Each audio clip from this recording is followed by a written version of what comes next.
¿Cómo han estado? Qué bueno volverles a ver. Cada semana es un gozo poder compartir con la iglesia. Esta semana estoy en el intensivo del estudio que estamos haciendo, del seminario de teología, y realmente impresionado por lo que estamos aprendiendo. Estamos viendo un tema que se llama teología pastoral, y es un estudio acerca de la iglesia basado en la Biblia, de Apocalipsis, las 7 iglesias, pero cómo eso tiene que ver con la iglesia de nosotros hoy, o sea, con la iglesia cristiana hoy. Y la verdad le toca mantenerse uno en esa silla para no caerse y no salir uno muy confrontado y decir, estamos bien en algunas cosas, porque uno se confronta con la iglesia que Dios le ha confiado. Vamos bien, pero hay que estar alerta, o sea, siempre hay que estar alerta. La doctrina es fácil torcerse en cualquier momentico, es fácil levantar una iglesia de la manera que no está en la Biblia, también es fácil. Entonces lo lleva a uno a confrontarse en las 7 iglesias de Apocalipsis, y entonces que uno se sorprende porque definitivamente no estudia, es por eso que no sabemos. Entonces la invitación de paso para la escuela, hay 3 cosas, le comparto cositas de lo que me han compartido, que me han impactado antes de entrar en el libro de Marcos capítulo 7. Decía este maestro de la palabra, decía, hay 3 cosas que determinan la vida de un cristiano: el uso del sexo, el uso del dinero y el uso del tiempo. Es totalmente cierto si lo miramos en las escrituras. ¿Por qué el uso del sexo? Porque lo que más está afectando a la iglesia es la inmoralidad sexual a nivel mundial, a nivel global. No estoy hablando de esta iglesia, estoy hablando de la iglesia de Jesús, en cualquier lugar del mundo. La inmoralidad sexual, el uso que el cristiano hace del sexo, el uso que el cristiano hace del dinero y el uso que el cristiano hace de su tiempo. Ahí se sabe si somos o no somos, debido a esas 3 cosas. Y son las 3 áreas que tiene que estar santificando todo el tiempo el cristiano: la vida sexual, la vida moral, la vida de las finanzas y su tiempo. ¿En qué invierte su tiempo? Si hay pereza para leer, eso tiene que ver con el tiempo. Cuando le hablo del tiempo, no es que usted venga el domingo, es cuánto invierte usted en su vida personal en Cristo. O sea, invertir en su vida devocional todos los días, es riguroso con la palabra, es riguroso con la oración, pero no de una manera religiosa, sino de una manera aplicativa, donde usted lo hace consciente de su necesidad, consciente que usted es una persona necesitada de Dios. Hoy vamos a ver un tema muy, muy interesante, espero que sea de edificación para todos nosotros. Amén.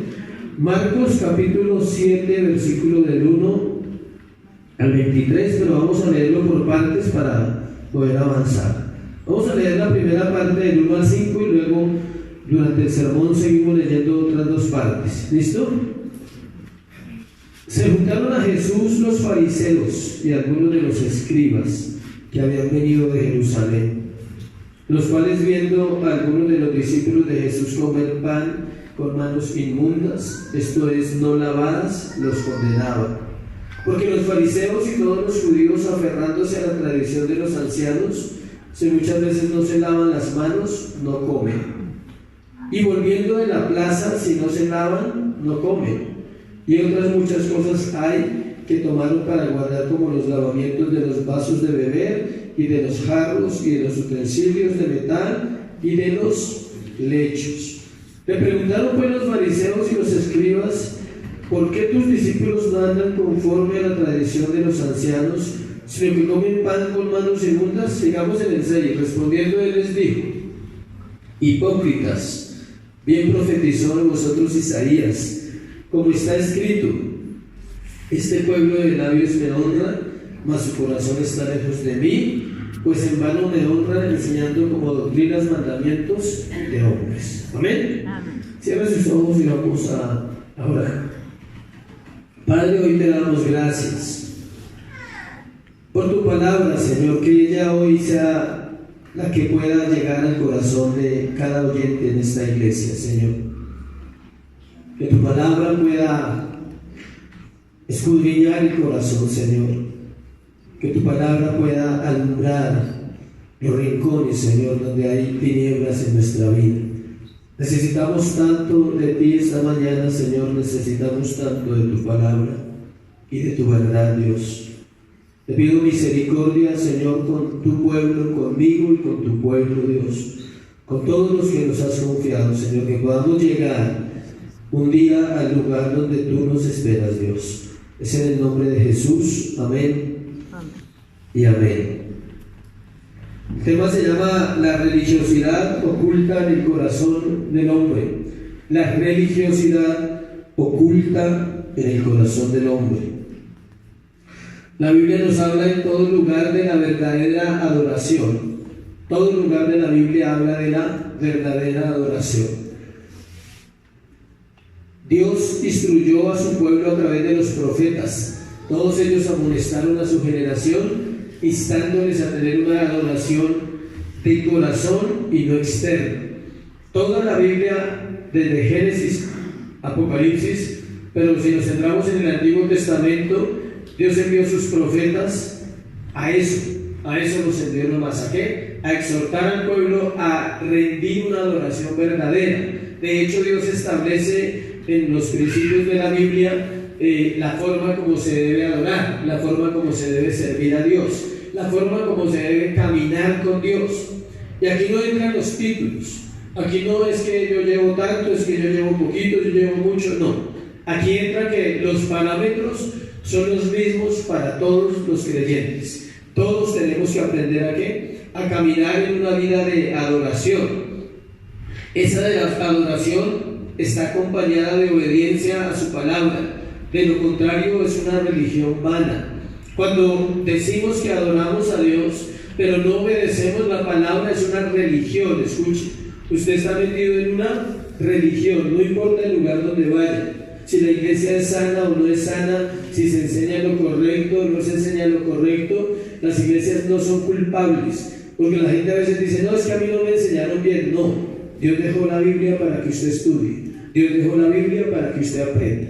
Cada cual dará cuenta de lo que enseña. Si una iglesia enseña mal a su pueblo, esos hombres, esas mujeres, le darán cuentas a Dios el día del juicio.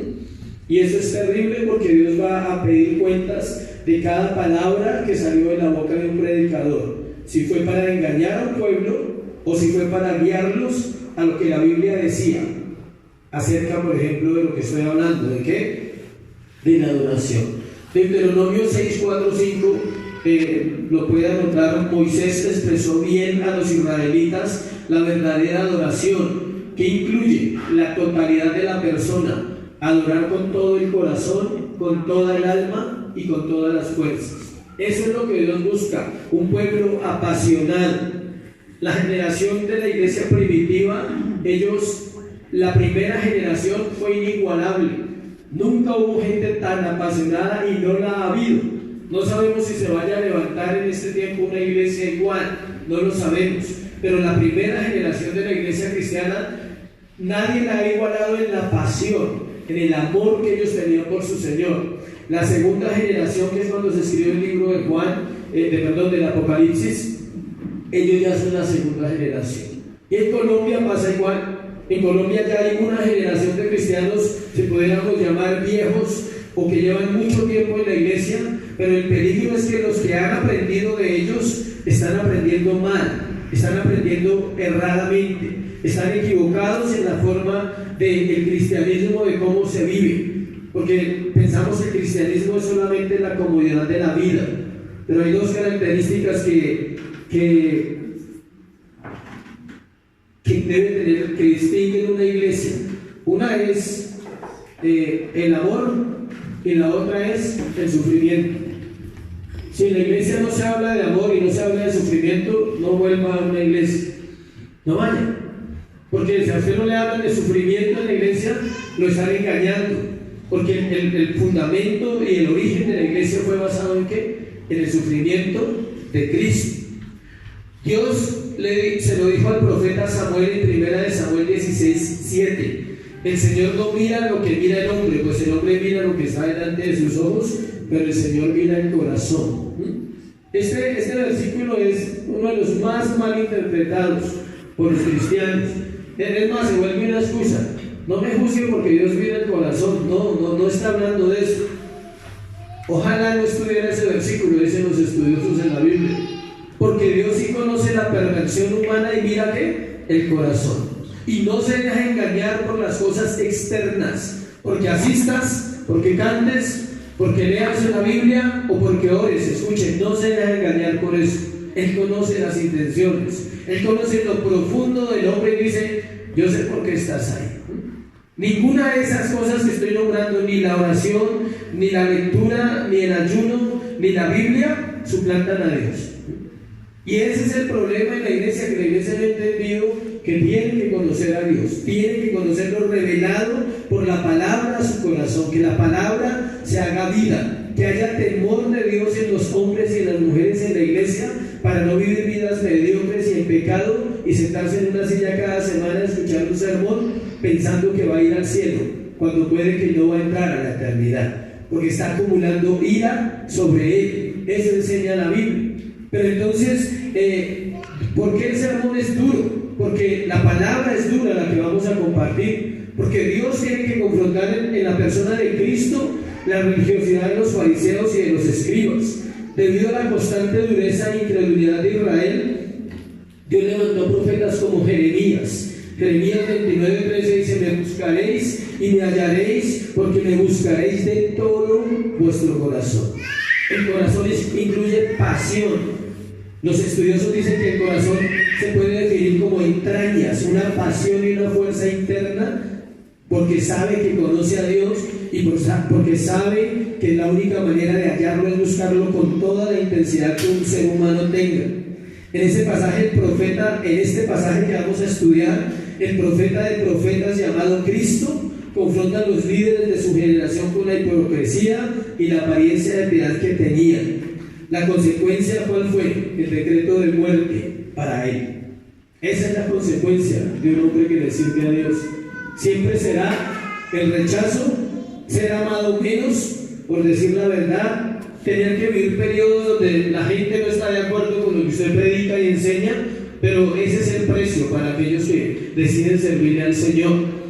La cruz sigue vigente y la cruz sigue viva, y la invitación es a tomar la cruz y seguirle. No hay otra invitación.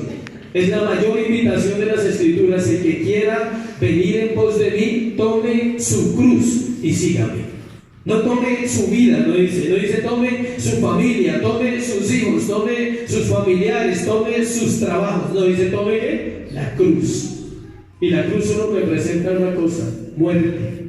Era un elemento de muerte. Encontramos en este pasaje al Señor confrontando a los fariseos y condenando sus prácticas, para luego ilustrarles y aún enseñarles la verdad con misericordia, para que los que creyeran se pudieran salvar. Lo hizo en varios pasos y lo vamos a mirar en varios pasos del proceso del sermón.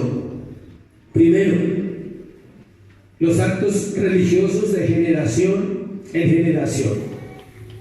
Fue la parte que leímos del versículo 1 al versículo 5. Los actos religiosos de generación en generación.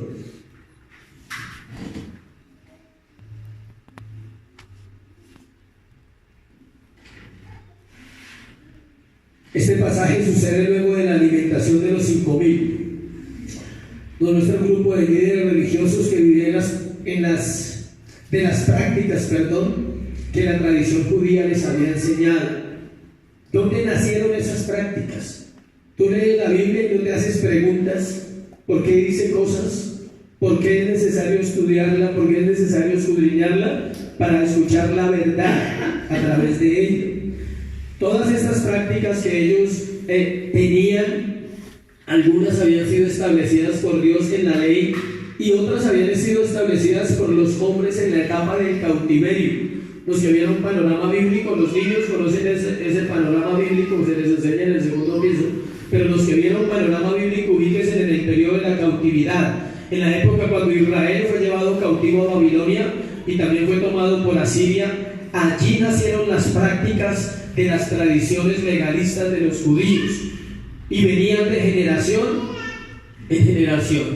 La iglesia no se escapa de lo mismo. La iglesia cristiana, si no se cuida, se vuelve una iglesia ¿de qué? De tradiciones de generación en generación. Una generación pasa lo que enseña a otra, y si aprendió mal, va a enseñar ¿qué? Mal.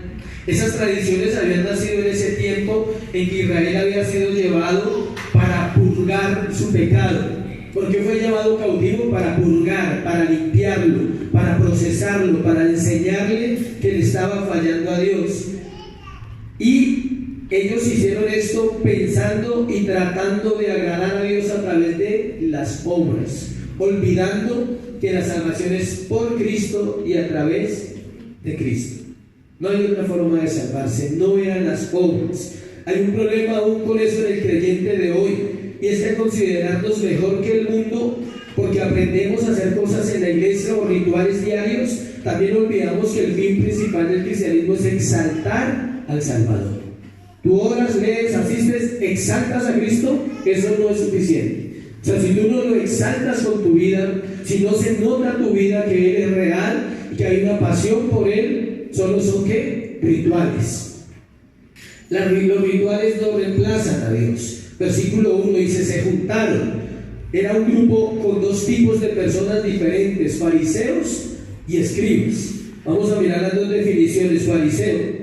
Una definición del fariseo es que viene de la palabra hebrea perusim, que significa separado o separatista. Los fariseos se definen como un grupo político religioso integrado por la comunidad judía que surgió como clase durante el siglo III a.C. O sea que antes del siglo III no habían fariseos. Ellos nacieron en el siglo III y aún hay fariseos en Israel, aún sigue el proceso. Están los escribas. Eran los encargados de escribir la ley de Dios y transmitirla. La mayoría eran abogados, estudiosos de universidades, de escuelas rabínicas, donde se estudiaba la ley. En el siglo III se volvieron también un partido político y religioso. Esas eran las dos personas que están hablando aquí. Se juntaron a Jesús los fariseos y algunos de los escribas que habían venido ¿de dónde? De Jerusalén. Versículo 2: los cuales, viendo a algunos de los discípulos de Jesús comer pan con manos inmundas, esto es no lavada, los condenaban. Estos hombres llegaron a ser tan legalistas que interpretaban la ley como ellos pensaban que era, y terminaron guiando mal a un pueblo, juzgando a todo aquel que no viviera como ellos vivían. El fin de un cristiano no es obligar a los otros a que vivan como él vive. El fin de un cristiano es mostrar a Cristo para que esa persona pueda llegar a vivir como Cristo quiere que ella viva. Por eso criticaron a los discípulos de Jesús por no lavarse las manos. Aquí vemos lo delicado que es juzgar a otros en cuestiones de comida o de bebida. Colosenses 2, 16, 17 nos habla de eso. Vaya al libro de Colosenses. Vamos a leer lo que ahí dice claramente. 2, 16 al 17. Por tanto, nadie os juzgue en comida o en bebida, o en cuanto a días de fiesta y una nueva o días de reposo. Todo lo cual es sombra de lo que ha de venir, pero el cuerpo es ¿de quién? De Cristo. ¿Qué quiere decir eso? A veces somos fáciles para juzgar a los demás por lo que vemos por fuera, pero no miramos lo que hay internamente en el corazón del ser humano, empezando en los de nosotros mismos. En cambio, las cosas internas que hay en el hombre conducen a la maldad. ¿Sí? Usted ve a alguien tomándose una cerveza y usted no es capaz de averiguar si se tomó 10 o 5, y usted ya dice que estaba emborrachándose, ¿sí? Porque se tomó una cerveza. Usted dice: uy, yo lo vi en la tienda y era Águila, ¿sí? O sea, usted tiene la capacidad de ver hasta la marca, ¿sí? Era póker, ¿sí? Y usted... Eso le pasó a una persona en una iglesia. Él se sentó un día, el error fue sentarse en el lugar equivocado a tomarse una cerveza, y él era un líder y tenía un ministerio. Eso se le volvió un problema terrible. Dijeron que él estaba tomando, y él no estaba tomando, él estaba tomándose una cerveza. Hay una diferencia entre eso. Por eso dice: no juzguen, porque usted ve a alguien comiendo rellena, usted no sabe nada de eso. Hay gente que dice: uy, ese se va a condenar. Al menos enséñele, explíquele, tenga un fundamento por qué, si se come o no se come. ¿Sí? Son cosas secundarias, son cosas que no tienen que ver con el corazón, con el alma del cristiano. ¿Sí? Lo peligroso es lo interno, no lo externo. Por fuera todos nos vemos bonitos en este lugar, ¿sí? Pero al escrutinio de Dios, solo por la gracia de Jesús, somos salvos. Ninguno de nosotros calificaría si Cristo se apartase de nosotros un instante para ser salvos. Si Él nos dejara por un momento y renunciara al pacto que hizo en la cruz del Calvario, todos pereceríamos inmediatamente y somos salvos por eso. Entonces, internamente Dios nos conoce, externamente lo que mostramos a los hombres, y algunos se basan en esas cosas, en comidas y bebidas, ¿sí? Hay gente que no come carne, no hay problema, ¿sí? ¿Cuál es el problema? ¿Sí? Que es vegetariano, ¿cuál es el problema? Hay gente cristiana que dice que ser vegetariano es pecado, o sea, llegan a puntos así, o que no comer carne es pecado, o que comer mucha carne es pecado, ¿sí? No tiene nada que ver con la conducta interna del corazón del hombre. Aquí vemos que es delicado eso. En cambio, versículo 5. Vamos otra vez a Marcos 7, versículo 5. Le preguntaron pues los fariseos y los escribas: ¿por qué tus discípulos no andan conforme a la tradición de los ancianos, sino que comen pan con manos inmundas? Ellos le preguntaron y ellos pensaban que estaban en lo correcto y se equivocaron, porque la respuesta mostraría lo que ellos eran realmente. Siempre que te acerques a Dios con una actitud correcta, ellos se acercaron con una actitud incorrecta y aún recibieron la verdad. Pero si yo me acerco a Dios con una actitud correcta, voy a recibir mucho más que la verdad, la gracia para vivir bajo esa verdad. Segundo, la verdad confronta la religiosidad. Ya miramos el grupo de personas, ya miramos que la religiosidad es transmitida de generación a generación. Es muy duro entender por qué los padres no hacen la función que tienen que hacer con sus hijos, sin la función de enseñarle las escrituras desde niños. Ayer nos compartían eso en el seminario y decía este hombre, su tarea es enseñarle las escrituras hasta el tiempo que él esté con usted. Normalmente son 18 años, es decir. Pero escuche esto, eso no garantiza que su hijo no se vaya a ir al mundo, no garantiza nada. Pero hay unas leyes espirituales que Dios ha puesto sobre el corazón de los hombres, y él nos compartía una ley que se llama la ley del recuerdo.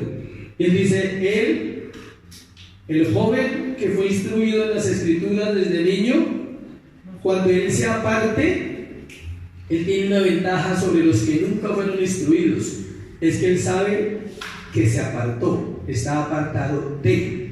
El otro no sabe que está apartado, nunca se lo han enseñado. Así él haya sido lo que haya sido, así le cueste venir a la iglesia, así no quiera, enséñele las escrituras. Pero no es leerle la Biblia, no es meterle la palabra a lo loco ahí en el cerebro, no, es usted sea ejemplo, sea testimonio, sea un padre consagrado que viene a la iglesia buscando a Dios, buscando amar a Dios y sentir a Dios en su corazón, no por emoción, sino que sea tan real que no le deje desviarse a usted y a mí del camino. Y así como el hijo pródigo un día vuelve en sí, así nuestros hijos, si se apartaron, un día volverán en sí y vendrán al arrepentimiento y serán de Dios. Pero porque hay leyes que Dios ha establecido. Pero si usted nunca compartió a sus hijos nada de Dios, no les enseña ni siquiera con su propia vida, ellos no tienen a dónde volver, porque nunca sabrán, escuche, que están apartados del Dios que los ama. Nunca lo sabrán. Para ellos será normal, mientras que para un joven que tiene estructura en la palabra, nunca será normal el mundo. Puede ir y vivirlo, pero nunca será normal el mundo. Él siempre sabrá en su conciencia: estoy separado de mi Dios y estoy separado de los principios que mis padres me enseñaron cuando era un niño. La verdad confronta la religiosidad, versículos 6 al 13. Encontramos la respuesta de Cristo. Respondiendo él les dijo: hipócritas, bien profetizó de vosotros Isaías, como está escrito: este pueblo de labios me honra, mas su corazón está lejos de mí, pues en vano me honran, enseñando como doctrinas mandamientos de hombre. La respuesta era la verdad del corazón de ellos. Es algo que nos cuesta comprender, que la palabra de Dios dice la verdad acerca de nosotros, que nuestra actitud a ella debe ser de sujeción y humildad. La Biblia te dice la verdad de ti, te dice la verdad de tu condición. Por eso el punto se llama: la verdad confronta ¿qué? la religiosidad, y según las Escrituras, ¿quién es la verdad? Jesús. Es Jesús, es la verdad viviente, es la verdad viva, es la verdad encarnada la que está hablando a estos líderes. Él no les está diciendo yo les voy a comunicar una verdad, no les dice la verdad está hablando. La verdad se personifica ¿en quién? En Cristo. Versículos 6 y 7 dice, ya lo leímos, cita el profeta Isaías 29:13 para los que toman nota, y les dice claramente que su corazón estaba cargado de hipocresía, porque solo habían aprendido un mandamiento de hombres que, a pesar de saber mucho de la Escritura, su praxis, que significa práctica, era falsa. La iglesia está en ese peligro. La iglesia está pasando un proceso donde hay gente sentada en la silla sabiendo versículos, pero con una práctica muy baja de los estándares de Dios que ha pedido en la palabra.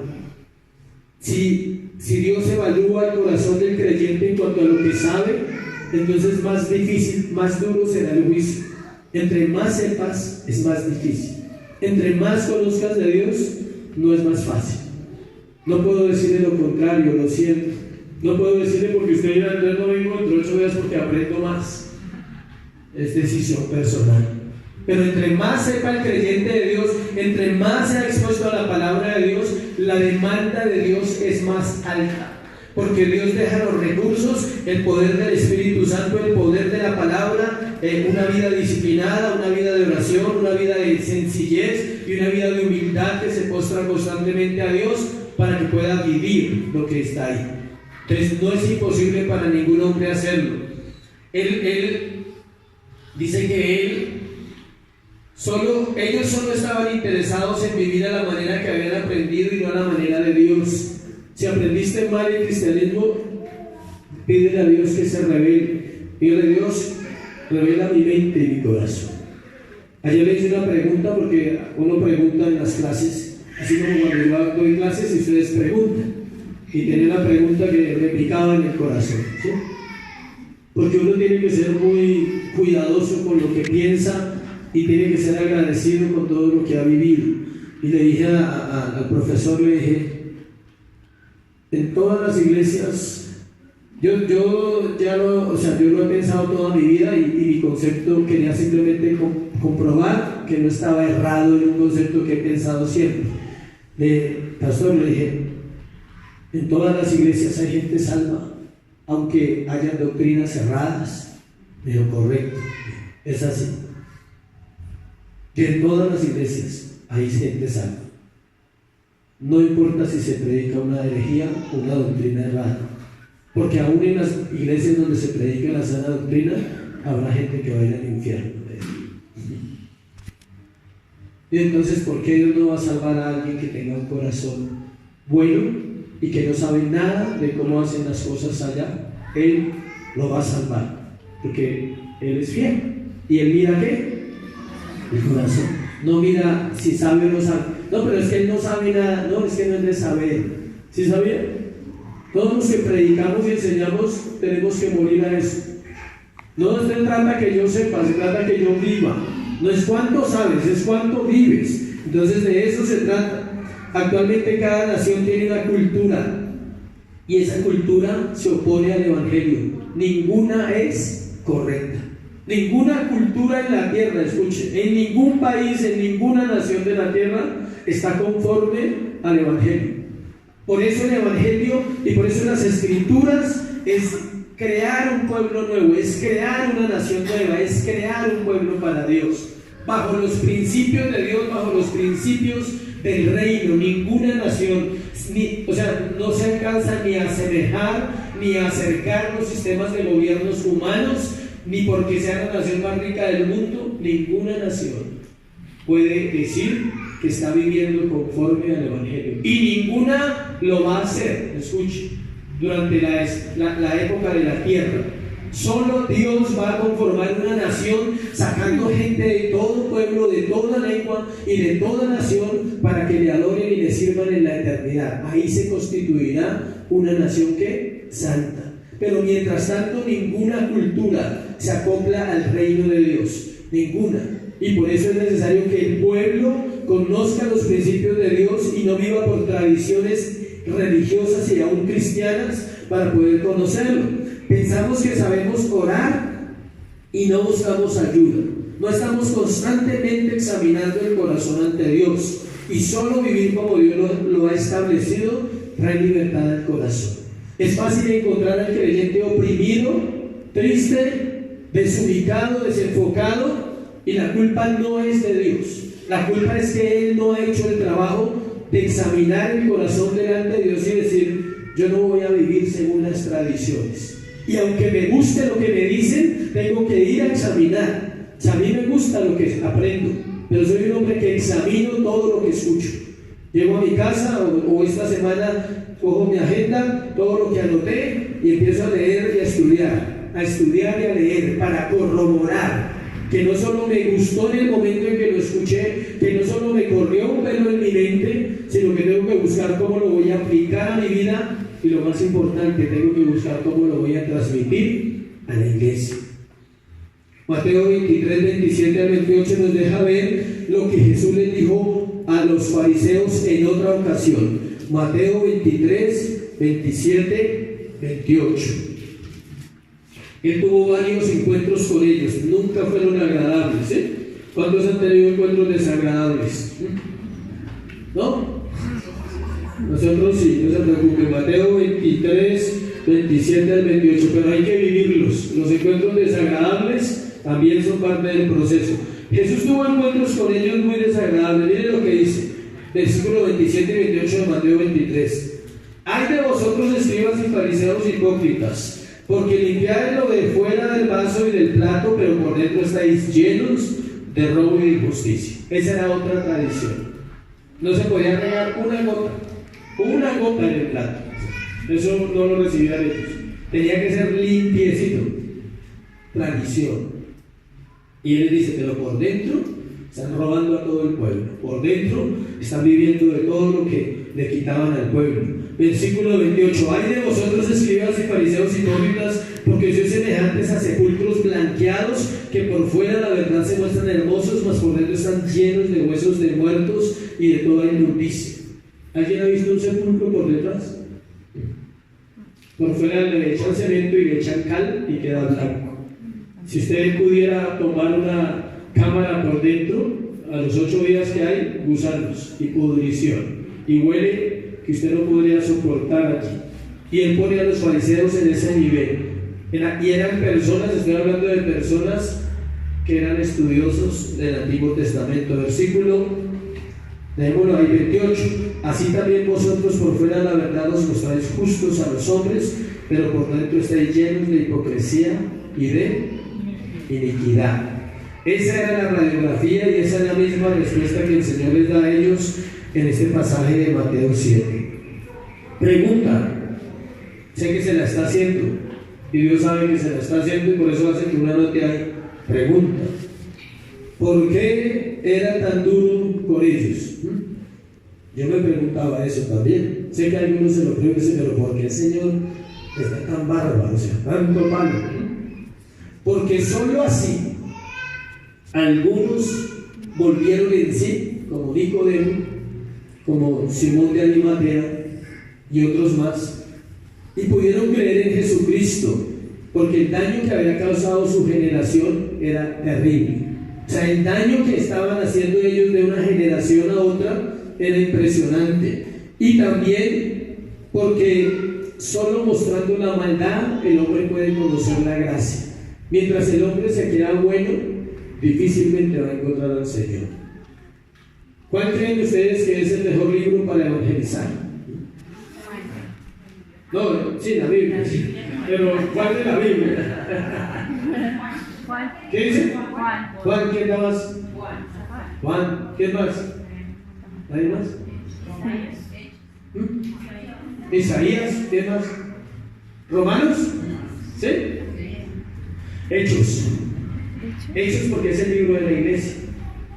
Y Hechos, y resulta que 28 capítulos, el libro de Hechos no habla de amor, habla de arrepentimiento. O sea, el evangelismo hablando del amor, no sirve, para ninguna iglesia le sirve. Va a traer un poco de gente engañada, porque Dios no los va a amar más porque ustedes les digan, ni los va a amar menos si usted no les dice. Dios que los ama y punto. Pero cuando se arrepienten, son portadores, pueden recibir todo el amor que Dios tiene para la persona. 28 capítulos donde solo habla de ¿qué? Arrepentimiento. Nunca habla de amor. El evangelismo moderno es: Dios te ama, tiene un plan para tu vida, perdonó tus pecados, recíbele. Ese es el evangelismo. Y ese evangelismo ha hecho daño en los últimos 50 años a las iglesias cristianas, porque no lleva a la persona al arrepentimiento. Porque la persona viene convencido, escuche, convencido de ser una persona buena y convencido que Dios tiene que bendecirlo. Viene convencido de eso porque el interlocutor se lo dijo: Dios me ama, tiene un plan para mi vida, solo necesito venir a la iglesia y ya, y creer en Cristo. Nunca se habló de qué, que necesita arrepentimiento. El arrepentimiento es un don, iglesia. Es un don por el cual hay que orar en la iglesia. Dios trae el don del arrepentimiento a la iglesia, empezando por mi vida. O sea, cuando usted ore, dígale, si a usted le cuesta arrepentirse, dígale: Señor, no lo tengo, o sea, no lo tengo. No hay convicción en mi mente, en mi corazón, cuando miro una mujer para los hombres. No hay convicción que es pecado. Si soy casado es adulterio, si soy soltero es inmundicia, es inmoralidad. No hay convicción. Si no tienes la convicción y no eres capaz de orar por eso, no tienes el don y necesitas clamar, pedirle a Dios misericordia. Dios, dame el don, déjame ver cada vez que estoy frente a un computador viendo pornografía. Quedé impresionado con lo que aprendí sobre ese tema. Es impresionante, o sea, si hay una cosa que está destruyendo los hombres de la iglesia, escuche, de la iglesia, es el contacto pornográfico a través de los celulares y los computadores. En una pantalla mirando imágenes que tal vez nunca vayan a salir de su mente. Escuche, hombre, quizás seas cristiano toda la vida y vas a batallar con esas imágenes durante muchos años, y solo por misericordia Dios te va a quitar eso de la mente.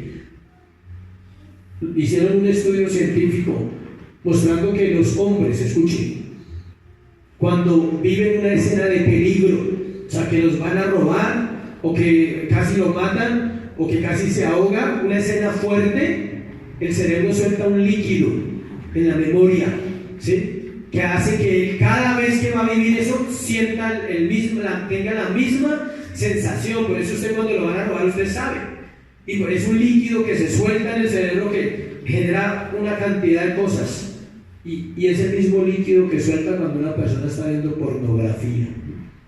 Es difícil olvidar las imágenes, es difícil. Y si tú luchas con eso, hombre, tú necesitas auxilio pronto, necesitas misericordia, necesitas volver tu corazón a Dios. Y si eres mujer, igual, aquí no hay género, sino que habla a los hombres, porque el gran problema en las iglesias está en los hombres, en la falta de compromiso que hay en los varones de las iglesias. ¿Por qué? Porque el cristianismo de tradición no enseña al hombre a ser hombre, a asumir su papel protagónico dentro de un llamado, dentro de un ministerio y dentro de una familia, un papel sacerdotal, ¿sí? Un papel que tiene que enseñar, aunque a sus hijos no les guste, aunque hagan mala boca, porque no puedo decir otra palabra, ¿sí? ¿Sí? La que decía mi abuelita, sí, no puedo decirla, ¿sí? Aunque tuerzan la boca, ¿sí? Aunque no quieran venir a la iglesia, dile, háblale. Nosotros hicimos eso con Juan durante 11 años. Si usted le preguntase a él cualquier tema de la Biblia, se lo podía definir. Leyó libros, estudió, oró, se le habló de inmundicia, de homosexualismo, de perversión, de pecado, de robo, de maldad, de droga, de violencia, de homicidio. Se le enseñó todo lo que tenía que enseñársele, ¿sí?, para que pueda volver en el momento en que tiene que volver a darle cuentas a su Señor. ¿Le gustaba? No. Hacía mala boca, ¿sí?, chocaba, porque es la naturaleza del hombre, chocar. Y eso es lo que hace Dios con los fariseos, los choca, los molesta. Ellos habían elevado las confesiones humanas al nivel de la Biblia. Por eso la autoridad de una iglesia es la Biblia y no lo que el hombre pueda decir o hacer. Ellos habían dicho que si no se lavaban las manos era pecado, era inmundicia, y la Biblia no decía eso. Ellos se lavaban las manos antes de comer y entre las comidas.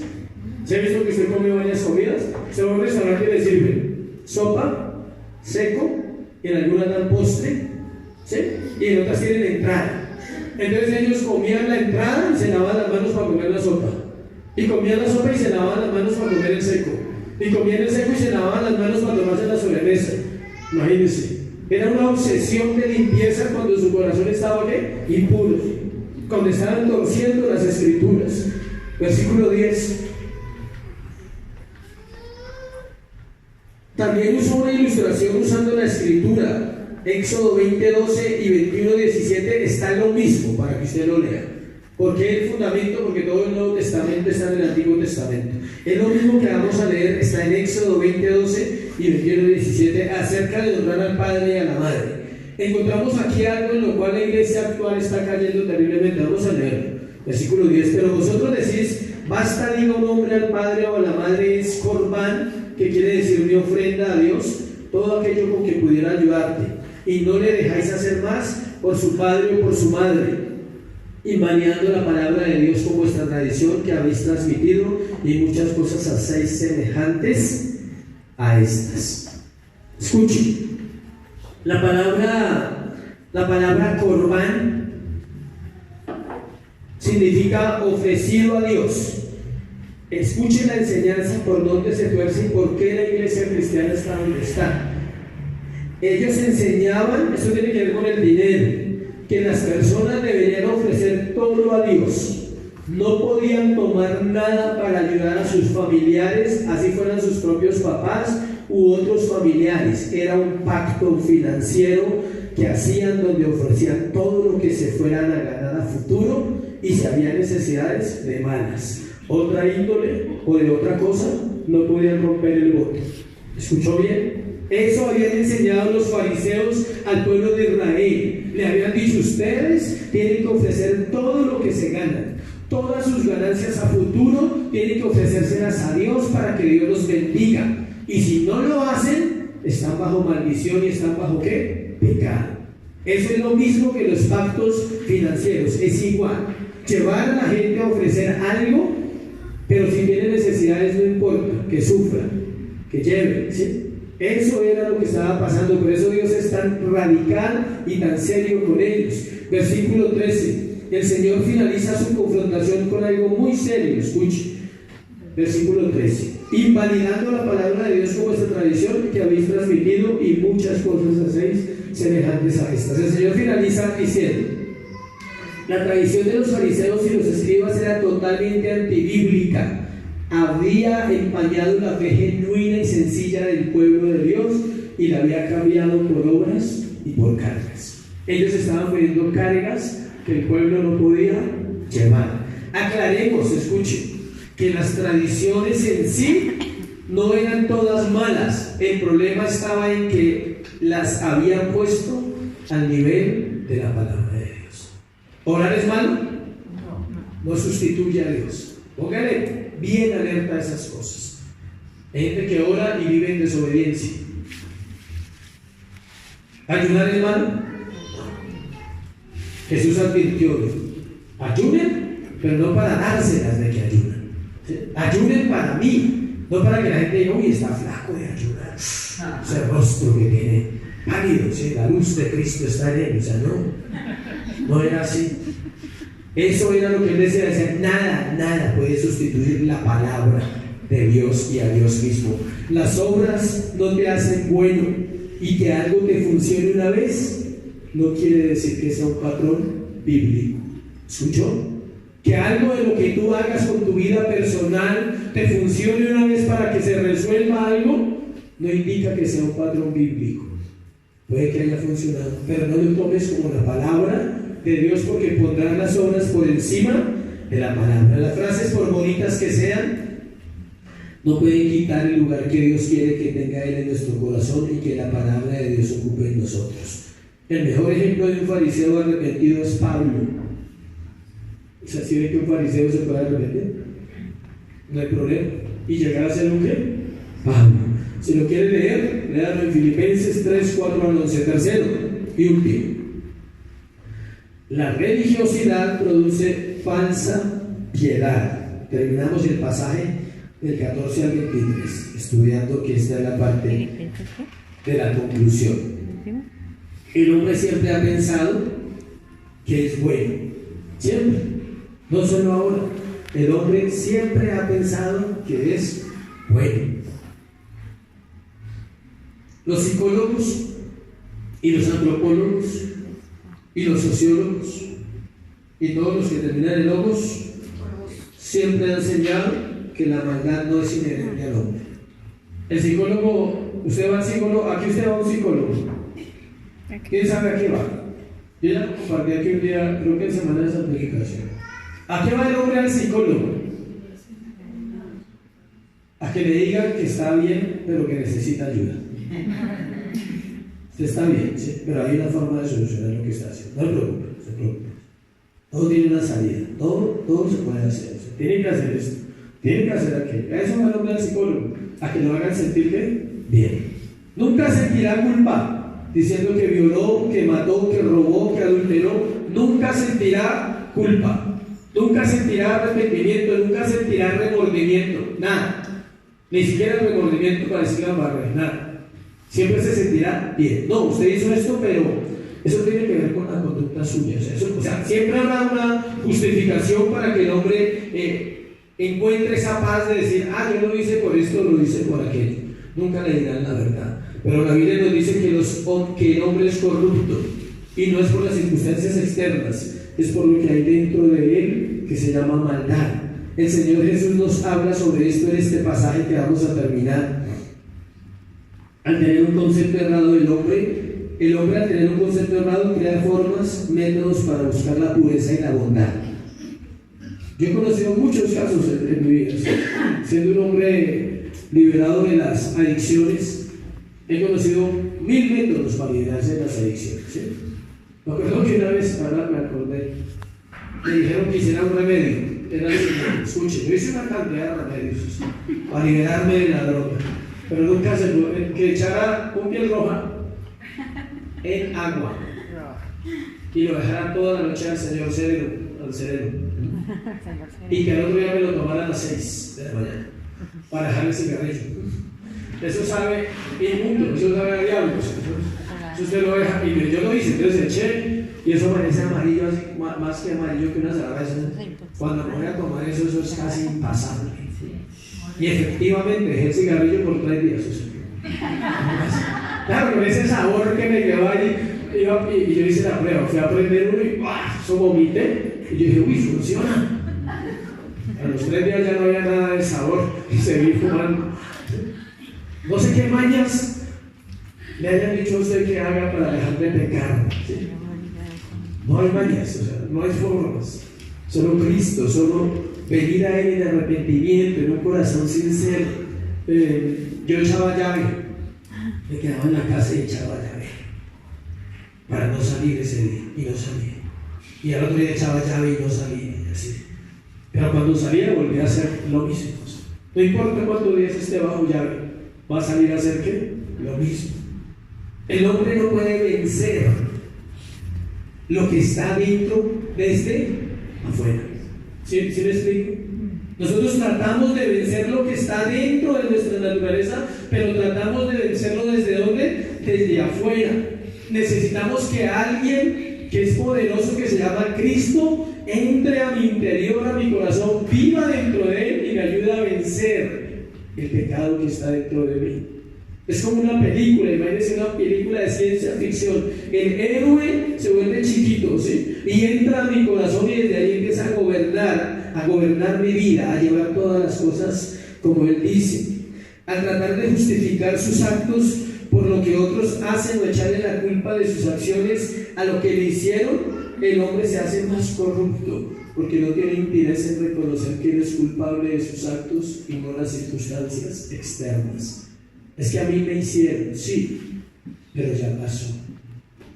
Pero Dios no te va a escuchar eso el día del juicio. Dios no va a decir, a mí me hicieron. Dice, no, tú me hiciste porque te hicieron. Es diferente. Y la salida es la misma, el arrepentimiento. El versículo, dice, es significativo que la palabra koinó en griego, que significa corromper o impuro, aparezca 5 veces del versículo 14 al 23. Del versículo 14 al 23 aparece 5 veces la palabra corromper o impureza. En este caso aparece como contaminar y significa koinó, con K y doble O, que significa corrupción o impureza. Mira el versículo 15. Versículo 15, vamos a leerla 5 veces. Nada hay fuera del hombre que entre que lo pueda ¿qué? Contaminar, pero lo que sale de él, eso es lo que lo contamina. 2 veces. Versículo 18, ¿qué dice? Porque no entra en su corazón sino 18. Él les dijo, también vosotros estáis así sin entendimiento, no entendéis que todo lo que de fuera, lo de fuera que entra en el hombre no lo puede ¿qué? Contaminar. Van 3, versículo 20. Pero Jesús decía que lo que del hombre sale, eso contamina al hombre. 4 veces. Y quinta, versículo 23. Todas estas maldades dentro salen y contaminan. 5 veces. No es casual. No es casual que él hable 5 veces de la corrupción del corazón del hombre. Y vamos a ver 2 partes, dos subpuntos en este tercer punto. Del versículo 14 al 19, no lo que entra contamina. No lo que entra. Lo que entra al hombre no lo contamina. Aquí dice no lo que entra. Entonces, lo que entra al hombre no lo contamina. ¿Qué entra a la vida del hombre? Chocorramo, no contamina. Si hay gente que come chocorramo y dice no lo contamina. Frijoles, arepas, huevos, bueno, lo que sea. Él está hablando de la comida por un lado, pero también está hablando de que el hombre no puede recibir, escuche, la contaminación del corazón por una forma externa. La recibe porque está en él, habita en él. Es claro que la maldad no entra por nuestra boca, ella habita dentro. Por eso el Señor aclaró a través de esta enseñanza que el hombre no es contaminado espiritualmente o moralmente por lo que come, porque todo lo que entra al cuerpo va a la letrina, todo va al baño. ¿Es así? ¿O no es así? ¿O estoy equivocado?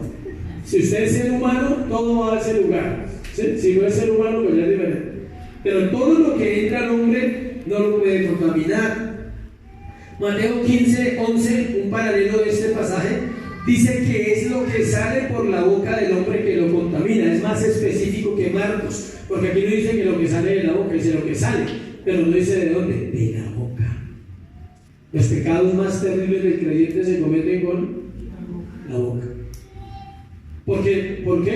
Porque habla lo que tiene acá y lo que tiene acá. Proverbios 15:28 dice: la boca del impío derrama malas cosas.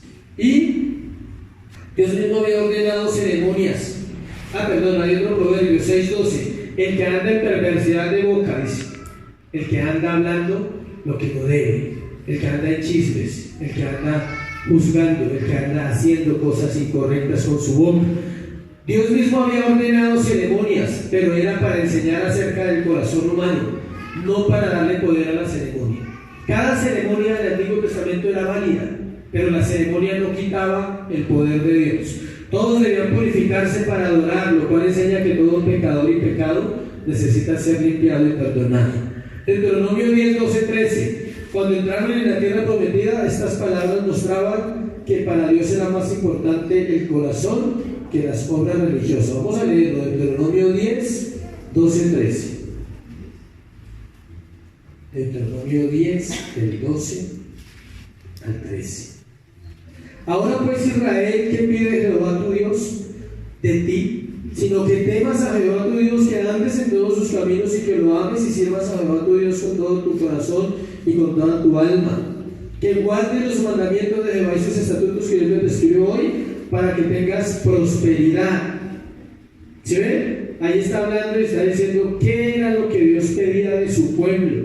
Él pedía integridad en el corazón. Entonces, queda claro que lo que entra, lo que entra, no contamina, que lo que contamina es que lo que sale. Y vamos a mirar parte B, lo que sale del corazón del hombre contamina.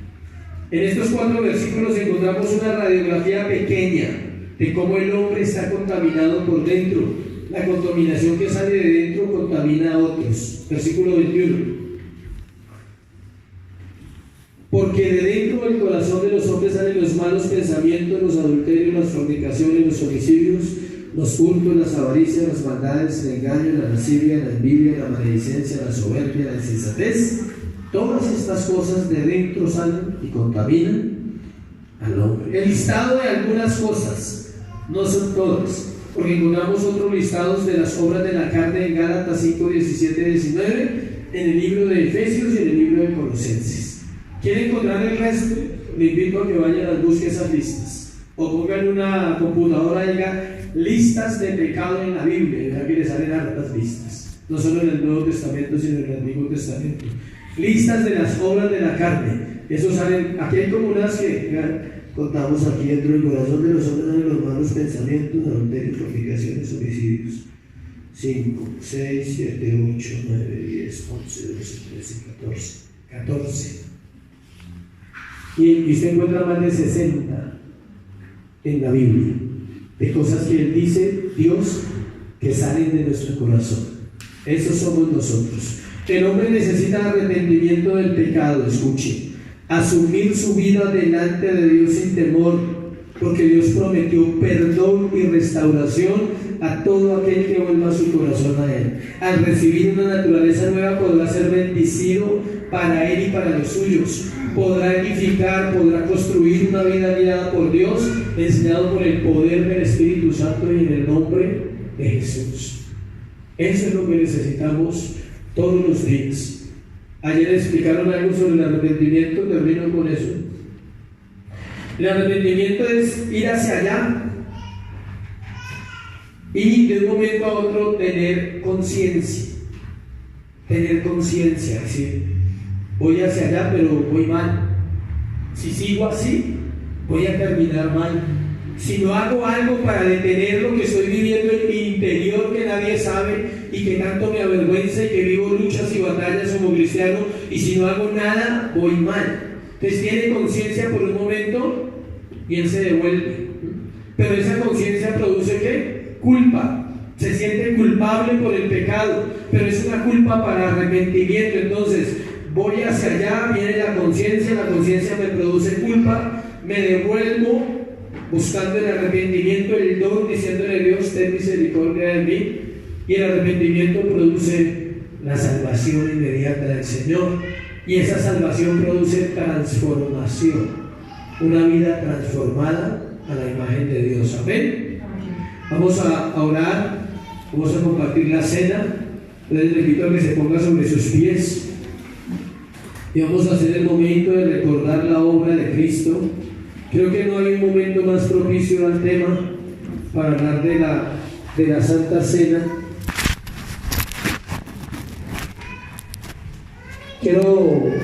Vamos a organizar un seminario para compartir lo que aprendimos este fin de semana, porque es de vital importancia que la iglesia lo reciba pronto. O sea, va a ser entrada libre, sin costo, para poder transmitirles lo que es la teología pastoral desde el punto de vista del Apocalipsis. Tocaría una mañana o 2 mañanas, los que quieran. Vamos a hacer la invitación y vamos a hacerlo con los que quieran estar, porque es un tema fundamental para pastores, y el mandato que le dan a uno es vaya y compártalo a la iglesia, porque va a traer luz y claridad en todas las cosas que a veces no sabemos que estamos fallando como iglesia. Es una palabra de santificación prácticamente, porque es un estudio de las 7 iglesias pero bien, bien estudiado según la Biblia, por qué Dios les advirtió, o sea, por qué les amonestó y por qué llegaron a ser así. Y las 7 iglesias son una radiografía de la iglesia cristiana en este tiempo. De las 7, 2 están batallando, 5 están perdidas. De las 7 iglesias, 2 ahí en adelante están batallando. O sea, hay 2 a las cuales él no las reconviene igualmente. Están batallando, simplemente le dicen pilas, no se descuiden, van bien, pero pilas, porque allá también hay esto y esto. Pero las otras 5 están perdidas. Es más, hay una que desapareció y nunca más volvió a ser iglesia. O sea, una iglesia puede acabarse porque la lámpara se apaga cuando la palabra se pudre, cuando la palabra se mezcla. La iglesia tiende a desaparecer o no se puede llamar iglesia si no predica la Biblia. Amén. Vamos a leer 1 Corintios 11:23. Dice: porque yo recibí del Señor lo que también nos ha enseñado el Señor Jesús. La noche que fue entregado tomó pan y habiendo dado gracia lo partió y dijo: tomad y comed, este es mi cuerpo que por vosotros es partido, haced esto en memoria de mí. El sacrificio de Cristo en la cruz del Calvario es el emblema de la iglesia cristiana, es lo máximo, es el símbolo que representa que nosotros vivimos por Él, que su muerte fue nuestra muerte, que su sacrificio fue nuestro sacrificio, que nuestros pecados fueron perdonados en esa cruz hace 2000 años y que no hay condenación para el pueblo cristiano. Entonces, en este tiempo de la cena siempre es un momento de examinar, de decir: Señor, estoy batallando con la pornografía como hombre. Señor, estoy batallando con la inmoralidad. Estoy batallando con mi vida financiera. Estoy invirtiendo tal vez mal el dinero. Todo lo que me gano se me va, no lo veo. Hay un hueco, hay una situación y tienes que mirar por qué es. De eso se trata la cena, de examinar. Hay grosería en la casa, hay gritería en los hogares, hay maltrato entre las parejas, hay maledicencia hacia los hijos, hay murmuración en casa o hay rebelión en el corazón. No me gustan las cosas, no me gusta que me digan las cosas. El rebelde no le gusta, porque Israel era rebelde y Dios siempre le decía las cosas y ellos no hacían caso. Y el Señor dice que cada vez que participemos de la Santa Cena debemos examinar nuestro corazón. Y dice que tomó también la copa después de haber dado diciendo: esta copa es el nuevo pacto de mi sangre, haced esto todas las veces que la bebieres en memoria de mí. El pecado no solo es perdonado, es que limpiado. El perdón es una cosa, la limpieza es otra. En Israel, cuando ellos ofrecían los corderos, él se llamaba expiación. Era como poner una tapa sobre el pecado para que Dios no lo mirara, pero el pecado no era removido, era expiación, era un prototipo de Cristo. Pero para nosotros no es así, iglesia. Para nosotros es misericordia, es gracia. Dios no pone un velo esta mañana en la iglesia acá. Él no pone una mano que diga: no me dejen ver el pecado de la iglesia, no quiero ver el pecado de la iglesia. ¿Sabe por qué no lo pone? Porque Él ya lo vio antes de que llegara este día. Él ya vio su pecado y mi pecado hace 2000 años en la cruz del Calvario. Y Él dijo: yo tomo el pecado de mi pueblo para que ellos se santifiquen, para que ellos tengan acceso a mi presencia, para que todo aquel que quiera acercarse a mí con un corazón limpio pueda venir y yo le amaré de pura gracia y viviré en su corazón. Eso es la Santa Cena. Es que no hay una barrera que impida que Cristo me vea a mí y a usted hoy como Él ve a sus hijos. Cuando Él mira a esta iglesia, ayer me impresionó eso, decía: Jesús caminando entre el candelero, se llama la conferencia de los 3 días. Jesús caminando entre los candeleros. Jesús está aquí en la iglesia y a veces se nos olvida. Él camina en medio de su pueblo, Él está aquí y se pasea en medio de la iglesia mientras su palabra se predica, y es el único que trae convicción por el poder del Espíritu Santo al corazón, que reconoce y dice: yo estoy en el grupo que necesito arrepentirme. Yo estoy en el proceso de seguir santificando mi vida y de aprender. Amén. Cierra tus ojos y arregla con Dios antes de tomar la cena. No vamos a tomarla todavía. Cuando la tomes puedas tener la conciencia clara. Señor, es poco el momento quizás, pero grande eres tú, Dios, en misericordia, para venir hoy sobre nosotros, Dios, y limpiarnos y santificarnos, Señor. Perdona a tu pueblo, Dios, y perdona a mi vida, Dios. Como pastor, Señor, tomo el lugar del sacerdote, Dios, y oro por tu pueblo, incluyéndome ahí, Dios. Y te pido, ten misericordia, Dios, de esta iglesia. Dios, ten misericordia de esta iglesia, Señor. No permita, Dios, que la iglesia tuerza tu palabra, Dios, nunca. No permita, Señor, que el error entre a este lugar. No permitas, Dios, que el impío pueda ocupar la silla sin temor, Dios. No permitas que el pecador se sienta tranquilo sabiendo que te falló, Dios. No permitas en tu pueblo lo que tú aborreces, Dios. Lo que tú llevaste en el Calvario no puede estar hoy en el lugar de tu presencia, Señor. Somos humanos, somos pecadores, Dios. Pero la Biblia dice que tu sangre nos santifica. La Biblia dice que tu sangre preciosa limpió nuestro corazón y nos hizo aceptos en el amado. Por eso te pedimos perdón en esta hora. Pídele perdón a Dios, pídele perdón a Jesús.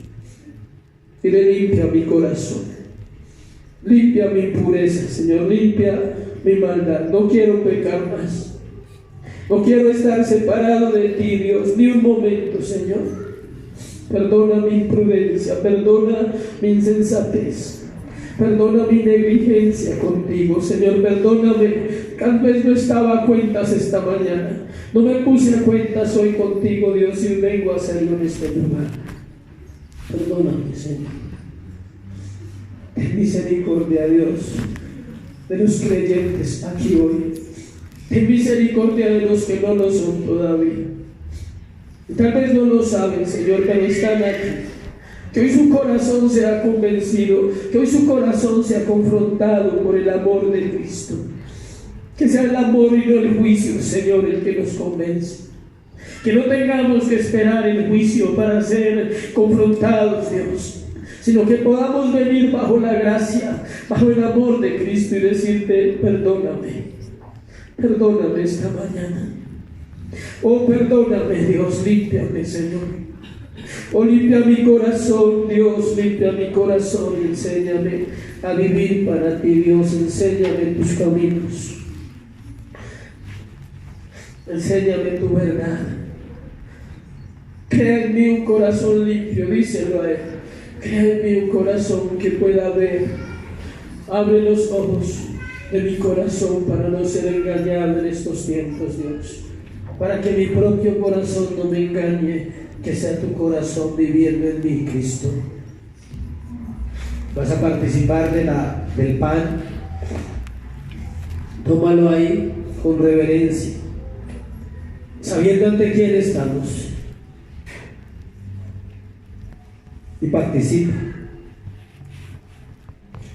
Y mientras participa, recuerda, fue por ti, fue por mí en la cruz.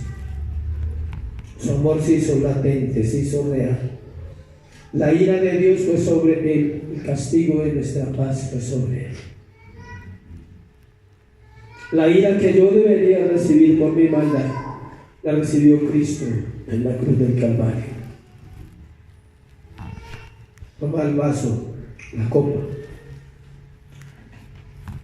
y participa de ella entendiendo que es la sangre de Jesús que nos limpió en el madero. Puedes participar.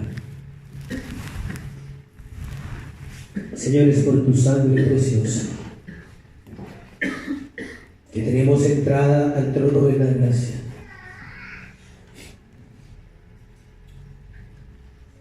es tu iglesia, Cristo. Esta es tu iglesia, Señor.